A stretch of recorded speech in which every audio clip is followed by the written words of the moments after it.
wabarakatuh. Perkenalkan, nama saya Adinda Rizky Anggriani dengan nomor stambuk A111200042.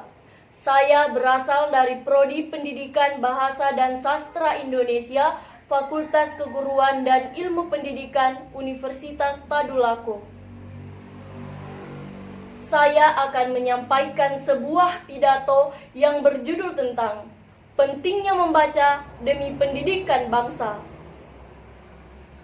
Pertama-tama, marilah kita panjatkan puji dan syukur kehadirat Allah Subhanahu wa Ta'ala, karena limpahan rahmat dan karunia-Nya kita diberikan nikmat kesehatan dan dapat melakukan aktivitas sehari-hari meskipun di dalam keadaan pandemi.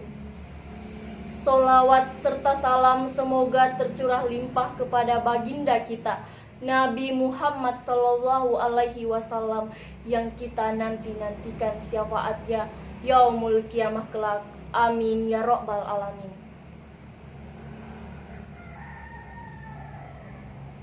Yang saya hormati Ibu Nirmayanti SPD MPD selaku dosen mata kuliah berbicara dan pembelajarannya.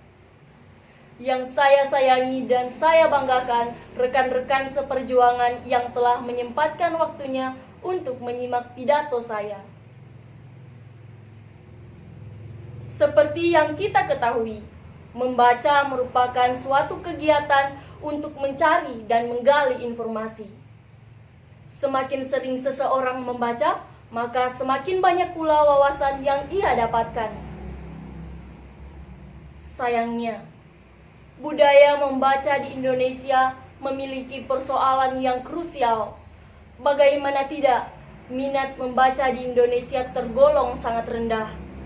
Hasil survei UNESCO menunjukkan minat membaca paling rendah di ASEAN adalah Indonesia. Hasil survei tersebut menunjukkan angka 0,001%, artinya dari 1000 penduduk Indonesia hanya ada satu masyarakat yang memiliki tingkat keseriusan membaca yang tinggi. Tentu ini adalah hal yang miris. Teman-teman yang saya sayangi, bagi kebanyakan orang, membaca merupakan kegiatan yang membosankan dan mampu menciptakan rasa jenuh. Padahal, jika kita lakukan atas dasar perintah hati dan kemauan untuk maju, sangat banyak sekali manfaat yang kita dapatkan.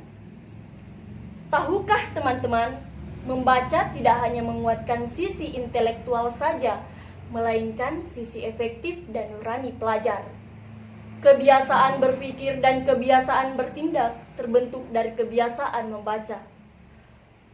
Membaca juga mampu menambah kosakata yang kita miliki dan mampu meningkatkan daya berpikir kreatif dan imajinasi seseorang. Membaca juga dapat dijadikan sebagai sarana hiburan untuk mengisi kekosongan, apalagi di masa pandemi sekarang. Agar kegiatan yang kita lakukan di masa pandemi lebih produktif dan memiliki manfaat yang begitu banyak untuk kedepannya.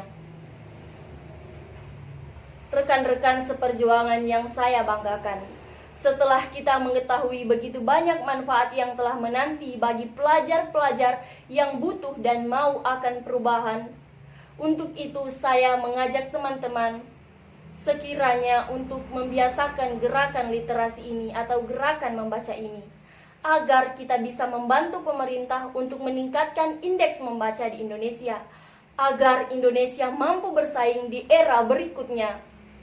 Kita sebagai masa depan bangsa, agen perubahan, pelopor masa depan bangsa, hendaknya membantu kegiatan ini karena pemerintah telah menyediakan banyak program.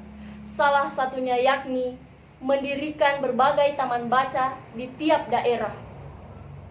Untuk itu, kita dibutuhkan agar mengunjungi perpustakaan tersebut agar perpustakaan tersebut berjalan seperti biasanya dan dapat digunakan sebagai fungsinya.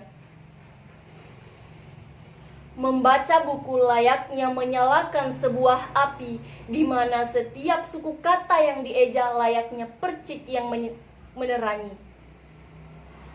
Artinya, kita dapat menerangi kehidupan kita dengan ilmu yang kita dapatkan dari membaca buku.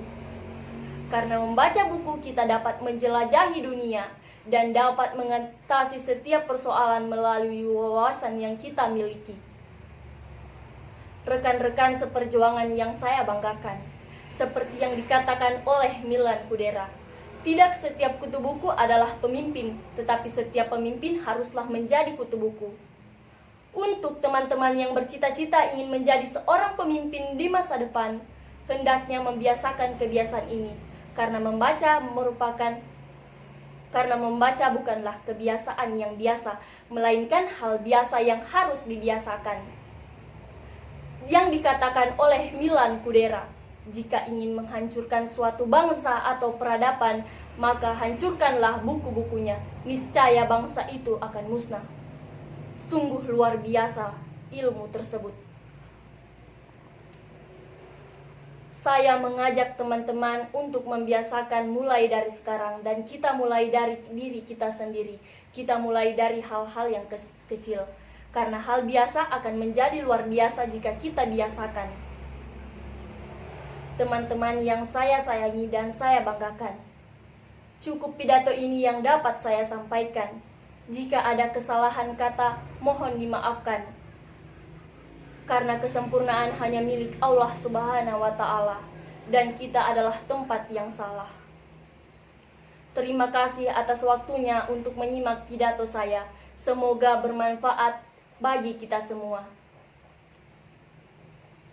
Sekian pidato yang dapat saya sampaikan, lebih dan kurangnya mohon dimaafkan. Wassalamualaikum warahmatullahi wabarakatuh. Salam literasi, salam bahasa, salam sastra, salam perjuangan.